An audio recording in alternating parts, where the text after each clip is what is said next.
Assalamualaikum warahmatullahi wabarakatuh. Ketemu lagi saudaraku, Weton Kamis ya. Kajian kali ini tentang mengaktifkan ya, Kodam Weton Kamis gitu ya. Ini sekaligus menanggapi ya, ini saudara Kamis Wage, teman-teman Kamis Wage. Jadi ini sifatnya umum ya. Saya ingin sekali melihat Kodam, tapi belum pernah melihat siapa dia yang mendampingi. Saya akhir-akhir ini sering sakit. Saya sudah syukuran, katanya suruh buat urapan. Malamnya saya batin mau kenalan, tapi malah saya gelisah, gak bisa tidur. Saya Ibu Yuyun, bagaimana berkomunikasi dengannya?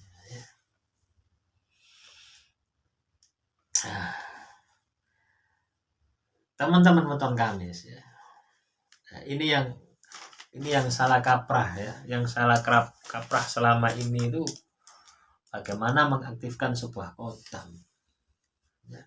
Kodam itu sudah aktif gitu ya. Tinggal nunggu perintah. Perintah siapa? Ya perintah tuannya. Siapa tuannya? Ya Anda. Ketika diri Anda diikuti oleh kodam. Misalkan ya, saya punya pusaka ya. Misalkan ini anggap ini pusaka teman-teman. Di dalam pusaka ini ya, ini ada kodamnya, ada makhluk halus, ada jinnya ya. Kodam itu jin, kodam itu makhluk halus.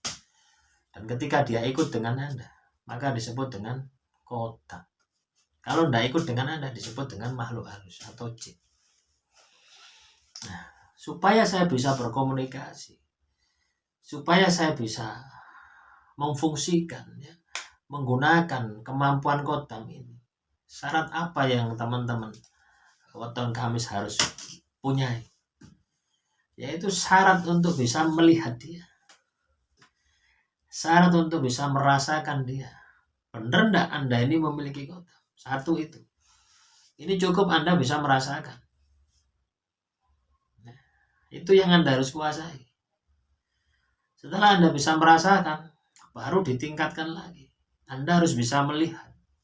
Oh, yakin ada makhluk halus yang berada di dalam diri saya atau di sekitar saya.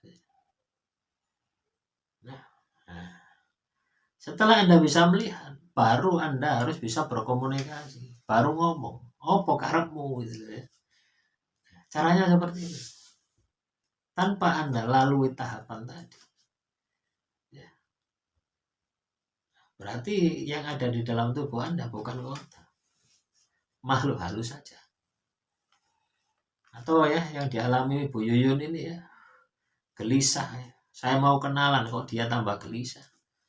Atau tambah sakit-sakitan atau macam-macam. Ya. Masa pembantu Anda menyakiti Anda gitu. Kalau menyerap energi Anda ya, sedikit-sedikit ya. Tapi kalau sampai menyakiti itu biasanya ya. Biasanya bukan kodam diri Anda.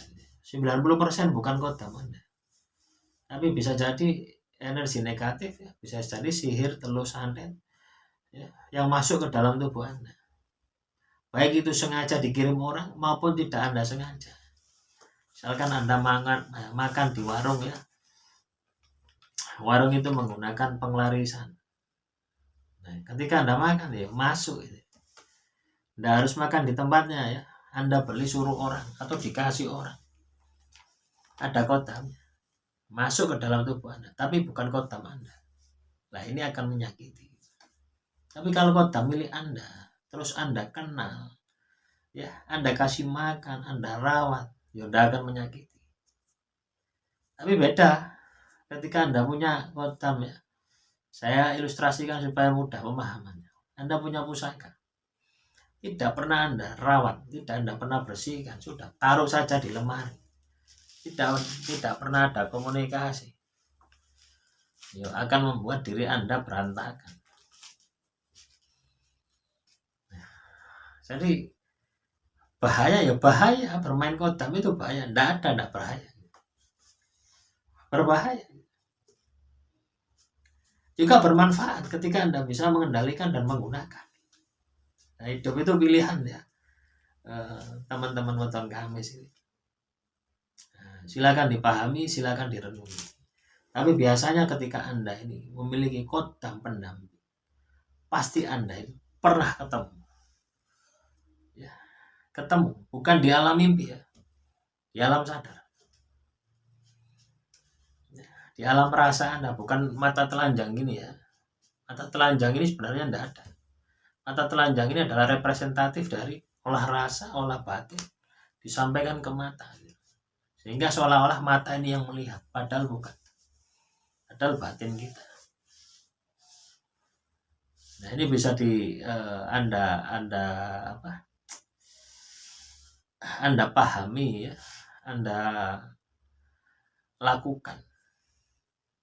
Sama ya, caranya sudah benar Anda ya. Ibu Yuyun ini dipanggil ya, dipanggil. Wahai kodam, saya mau kenalan, saya batin. Iya, panggil terus itu ya. Nah, memang butuh waktu ya, butuh proses. Tidak hanya Anda buat sesaji seperti itu, tidak. Yang penting itu adalah komunikasi batin. Melatih batin Anda. Batin yang di dalam ini. Kalau Anda mau sesaji seperti itu buat selamatan, selamati saja diri Anda sendiri. Nah, ritual kodam itu tidak seperti itu. Tapi diri Anda sendiri, sedulur papat Anda ini, jenang no abang. Ketika sukma Anda kuat, sedulur papat Anda kuat, Anda pun juga akan bisa nantinya ya untuk bisa melihat kodam Anda. Nah, langkah yang paling mudah ketika Anda ingin memanggil atau melihat kodam Anda, sebelum Anda panggil, lakukan puasa dulu ya, sering-sering puasa.